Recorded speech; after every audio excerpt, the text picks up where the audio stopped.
Released in 2005, 2 years after the launch of the E64 6 Series, the M6 represents a unique part of BMW's history that they secretly wish they could forget. This car debuted at a time when it seemed like every model BMW launched was stranger and more divisive than the last. As a spin on the arguably more controversial E65 series, the 6 was more restrained, with more of its lines resolving in soft curves rather than flared edges. This 6 Series is often blamed on controversial designer Chris Bangle, known for his slab-sided futuristic designs. However, it was actually designed by one Adrian van Hooijdonk. Bangle even admitted, quote, "We've decided we can't figure out how to design a car that looks good in pictures." Fast forward 20 years and we're back in the era of polarizing BMWs. Their new lineup is a collection of head-scratching or straight-up diabolical designs. Compared to the BMWs of today, the 6 is a refreshingly subtle and elegant design. It commands attention without begging for it. I especially love the way the taillights intersect with the sculpted trunk lid. It has kind of a super yacht feel to it. It exudes a confidence that many modern Grand Tourers seem to lack. Inside, things are more conventional. You get a set of crisp, easy-to-read gauges along with a neat heads-up display. Everything is well laid out and easy to reach, and there's a surprisingly cool cup holder on the passenger side. The front seats are incredibly comfortable and well bolstered, and I'm sure the back seats are decent if you're 4. Trunk space is actually pretty impressive for a convertible too. Classic iDrive is here, and it's pretty easy to use by modern standards. It's kind of funny looking back at how incomprehensible it used to be to reviewers of the day. The M6 is powered by the legendary S85, BMW's first and only production V10. Its design was loosely inspired by BMW's previous involvement in F1, and is also their only engine specifically designed for use in M cars. There are a few different quotes on this car's power output, but most agree it produces an even 500 horsepower, though it's normally restricted to 400.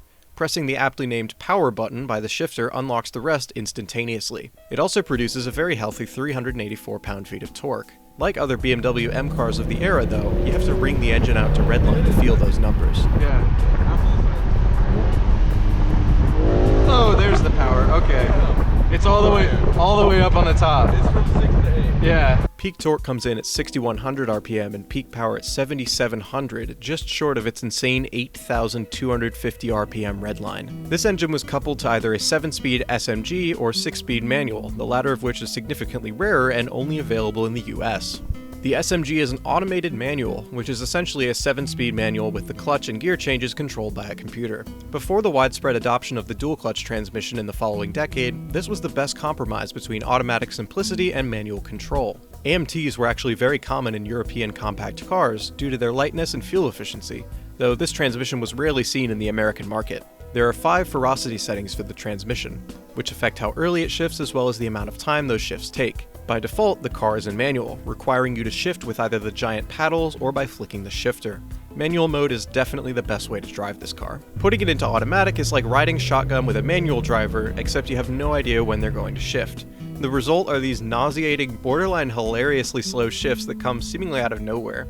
The slower you go, the worse it is. Ugh. Ugh. It really does feel like, It's really slow. you know, it feels like someone is shifting, yeah. With that being said, the clutch control is excellent. Starts never feel jerky or rough, and throttle response is very predictable.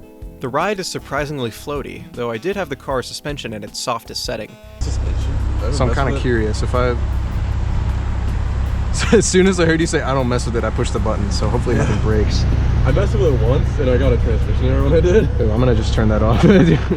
You can definitely feel the car's heft. The convertible weighs roughly 4,300 pounds, 400 more than the coupe. With EDC and soft settings, it's an incredibly composed tourer despite its large wheels and thin tires.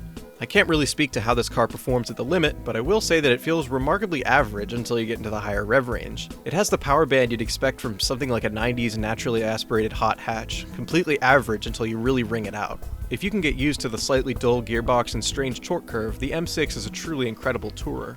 The most shocking part of this whole package is that, if you shop around, these cars can be bought all day for anywhere from $10,000 to $20,000. Eye-watering speed, impeccable comfort, and legendary presence can be yours for less than a new Nissan Versa. But of course, there are strings attached. When this car was new, it was subject to a $6,000 gas guzzler tax thanks to its incredible 14 combined MPG. It probably can't even exceed 20 on the highway. And you're going to be filling it with 91 at minimum. If you have the service history and all of the major failure points have been addressed and you properly maintain it, this is a car that'll offer a private jet experience for Spirit Airlines money. As for my overall thoughts on the M6, I have mixed feelings. I was particularly impressed by the composed ride, interior comfort, and the V10 soundtrack. However, the AMT and power curve of the engine don't really give the satisfying low-end power you want in such a large car. The M6 is incredibly quick flat out, but in the real world it feels a little compromised. There's one thing that's undeniable though. 20 years later, this car is arguably cooler than it ever was at launch. It's brimming with character, it's restrained yet expressive. And in an era of gaudy, crackly modern M cars, this M6 is refreshingly stylish.